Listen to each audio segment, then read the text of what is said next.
오늘 말씀의 제목이 하나님 나라가 임하길 기도해야입니다. 입니다.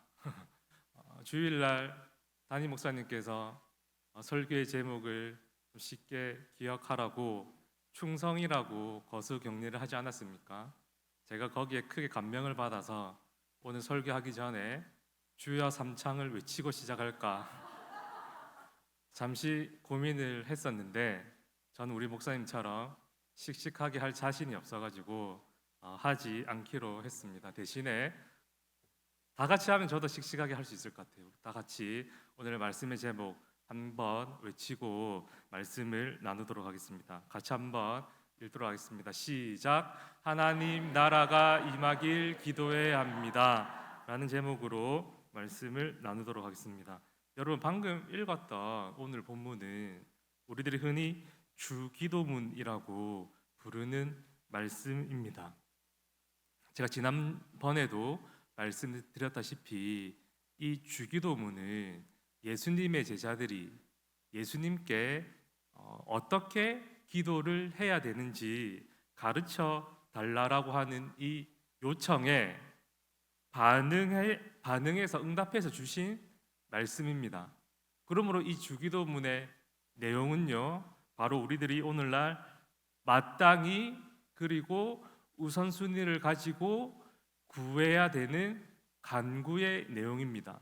그러므로 이 주기도문은요, 오늘날 우리 모든 그리스도인들에게 있어서 특별히 기도의 내용에 관한 모델이 되는 말씀이고 또 나침반이 되는 말씀입니다. 저는 개인적으로 기도할 때 기도가 되지 않아 마음이 답답하고 기도의 입술이 열리지 않을 때, 또 반대로 기도의 제목들이 너무 많아가지고 무엇부터 어떻게 기도해야 될지 몰라 중구난방적으로 하나님께 기도를 드릴 때, 그리고 또 제가 올려드리는 기도가 지극히 개인적인 기도의 제목에 치우쳐져 있을 때 이 주기도문이라고 말하는 이 말씀을 떠올리면서 주기도문이 이야기하고 있는 이 기도의 간구의 내용을 하나씩 떠올리며 기도할 때에 어떤 일이 일어나냐면 답답했던 그리고 막혀있던 기도의 입술이 열리고, 그리고 중구난방 정리가 되지 않았던 기도 제목의 순서들이 우선순위가 정리가 되고, 그리고 또 개인적인 기도 제목을 넘어서 교회와 우리 공동체와 이웃을 향한 기도 제목까지 나아가는 경험들을 흔히 합니다. 자, 그렇다라고 한다면 예수님께서는 이 주기도문을 통하여서 우리 모든 그리스도인들이, 제자들이 마땅히 그리고 우선적으로 기도하기를 원하는 간구는 무엇이었을까요? 혹시 여러분들 기억하실지 모르겠습니다. 제가 지난번에 이 주기도문은 총 몇 가지의 간구로 구성이 되어 있다라고 말씀을 드렸는데, 꼭 몇 가지 기도 제목으로 이 주기도문이 구성되었는지 혹시 기억나십니까? 6가지입니다. 6가지로 되어 있는데, 그래서 지난번에 첫 번째로 하나님의 이름이 거룩히 여김을 받게 달라는 기도 제목에 대해서 한번 살펴봤고, 오늘은 두 번째로, 6가지 중에 두 번째로 나라가 임하시오며 라는 이 기도 제목에 대해서 오늘 이 시간 한번 살펴보도록 하겠습니다. 먼저 우리들이 나라가 임하시옵소서라고 할 때 이 나라는 당연히 하나님 나라입니다. 하나님 나라가 임하시오며 라고 우리들이 기도하기 위해서는 먼저 이 하나님 나라가 무엇을 의미하는지 알아야 됩니다.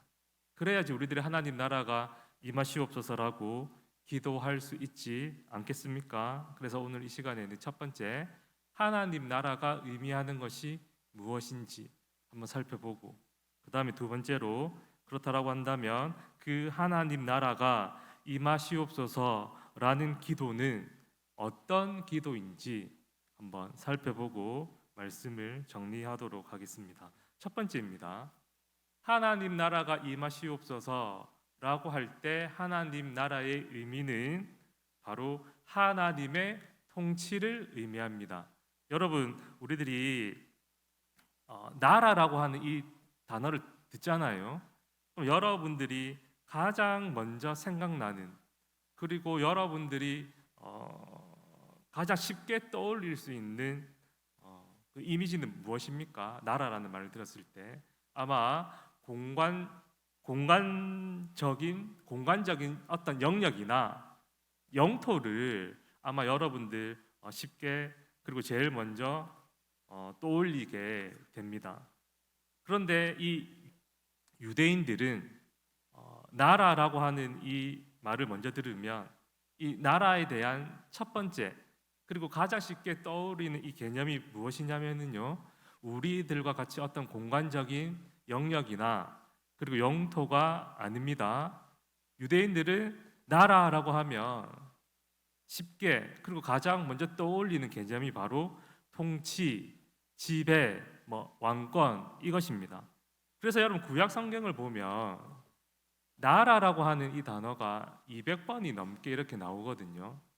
그 중에서 우리들이 첫 번째로 쉽게 떠올리는 그 의미인 그 어떤 공간적인 영역이나 영토를 의미하는 경우가 손가락에 꼽을 만큼 적습니다.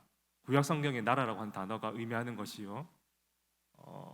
반대로 대부분 어떤 뜻이냐면, 제가 방금 말씀드렸다시피 통치, 그리고 지배, 왕권의 의미로 이 구약 성경에서는 나라라고 하는 이 의미가 사용되어진다라고 하는 거예요.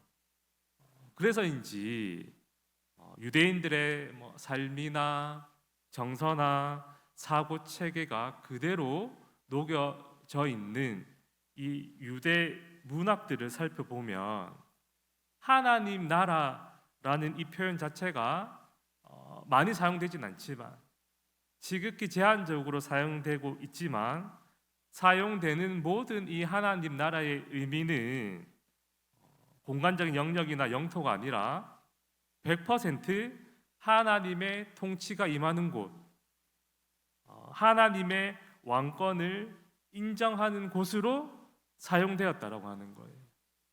그래서 이스라엘 백성들이 하나님 나라라고 하면은 어떤 공간이나 어떤 지역을 떠오르는 게 아닙니다. 떠오르는 게 아니라 하나님의 이 통치가 임하는 곳, 하나님의 왕권이 미치는 곳, 이곳을 바로 하나님 나라다라고 생각하는 것입니다.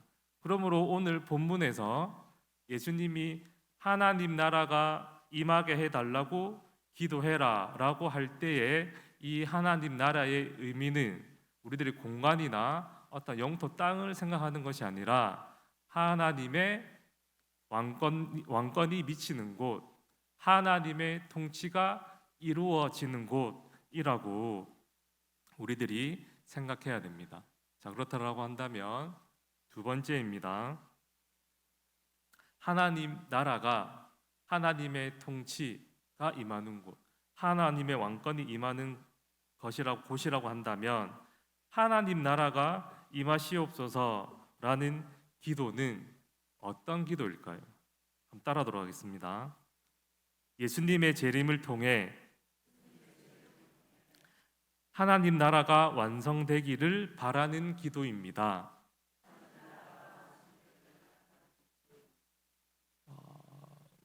무엇 때문에 예수님의 재림이 하나님의 나라가 임하시옵소서라는 기도와 같은 말이냐면 이렇습니다.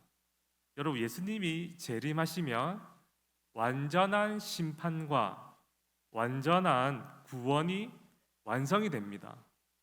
그때에는 죄도, 죽음도, 사탄도 완전히 불못에 들어가게 됩니다.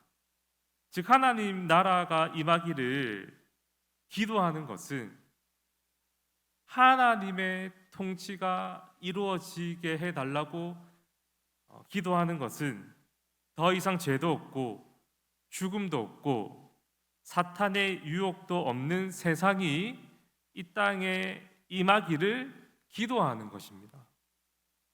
온전한 하나님의 통치로 인해서 그 하나님 나라에는 의와 영생이 풍성한 나라, 그리고 그 나라는 하나님을 아는 지식과 하나님을 사랑하는 것이 충만한 나라가 지금 이곳 가운데 임하게 해달라는 간절한 기도입니다.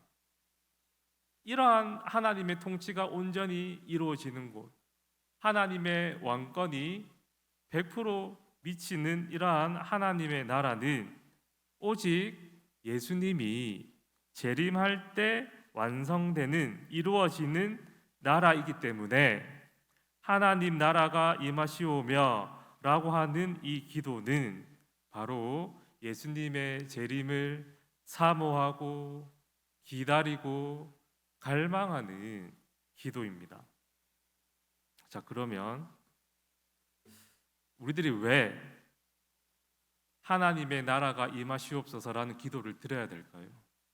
왜 예수님의 재림을 갈망하고 사모하며 하나님의 완전한 통치와 하나님의 완전한 왕권이 미치는 이 하나님 나라를 위해 기도해야 할까요? 그 이유는요, 다른 것이 아니라 우리들이 이렇게 재림을 기대하고 사모하고 갈망하며 기도하는 것이 바로 현재의 우리의 삶 속에서 오는 모든 고통과 고난으로부터 참 평안과 복으로 바꿀 수 있는 기도 제목이요, 뿐만 아니라 주님의 재림을 사모하고 갈망하는 이 기도가 주님께서 우리들에게 주신 지상 명령을 온전히 이루어 드릴 수 있는 기도이기 때문입니다. 이런 이야기입니다. 여러분, 그 초대교회 성도들 있지 않습니까? 로마 시대에 당시에 초대교회 성도들은 이 로마로부터 극심한 박해를 받았습니다.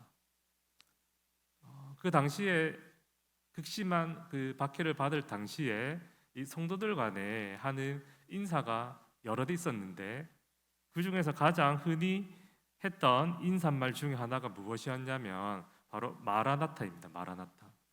여러분, 이 마라나타는 뜻이 주님 어서 오시옵소서라는 뜻인데, 그 박해 가운데, 그 환난 가운데 성도들끼리 주님의 재림을 소망하고 기다리고 기대하는 이 간절한 마음의 소원이 마라나타라는 인사로 그렇게 서로 나누었던 것입니다.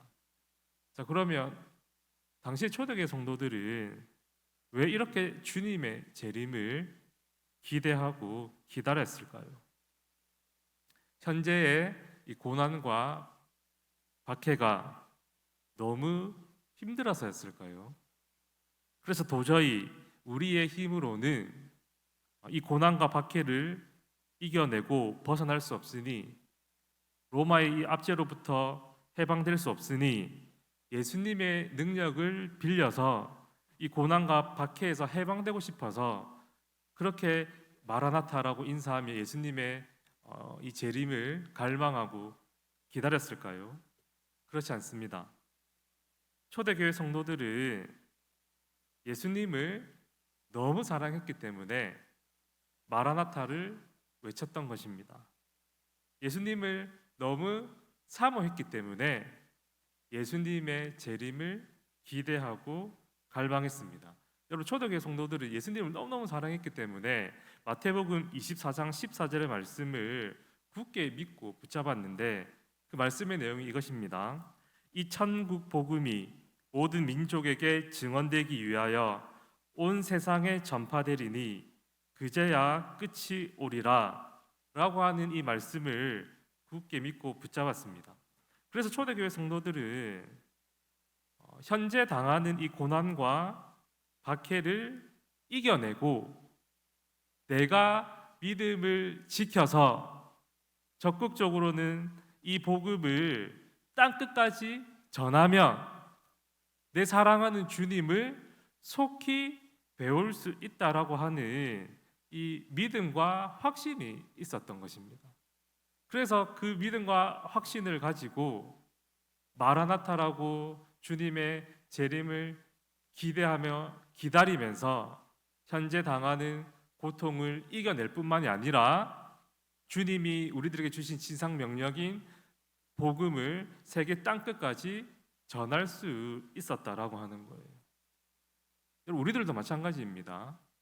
우리들이 왜 예수님의 재림을 기대하고 사모하며 하나님 나라가 이 땅에 이루어지기를 간절히 기도해야 되는 것일까요? 우리들 역시 이 땅에서 삶이 만만치 않습니다. 때로는 괴로움과 번민으로 고통과 아픔이 우리의 삶을 지배할 때가 있습니다.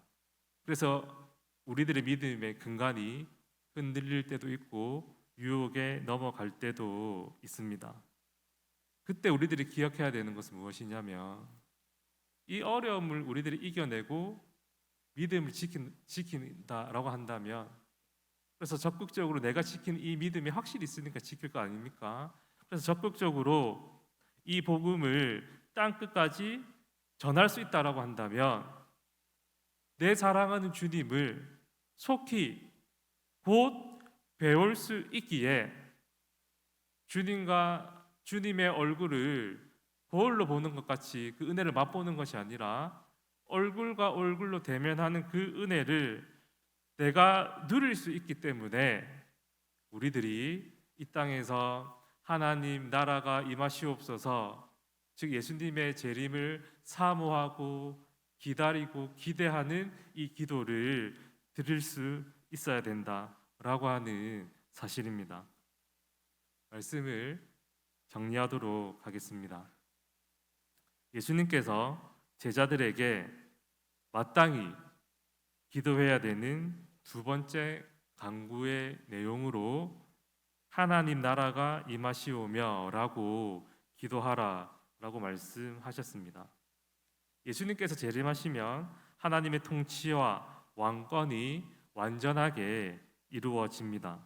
이것을 위하여 간절히 사모하고 기도할 때에 현재 당하고 있는 고난과 어려움 가운데 믿음을 지킬 뿐만이 아니라 주님이 우리들에게 주신 이 지상 명령을 이루어 드릴 수 있다는 이 사실을 기억하시고 오늘도 하나님 나라가 임하기를, 예수님께서 재림하셔서 얼굴과 얼굴로 내 사랑하는 주님을 배울 날을 속히 기다리며 기다릴 수 있는 사랑하는 우리 가정과 교회가 되기를 간절히 바랍니다. 우리 시간의 말씀을 기억하며 함께 찬양하겠습니다.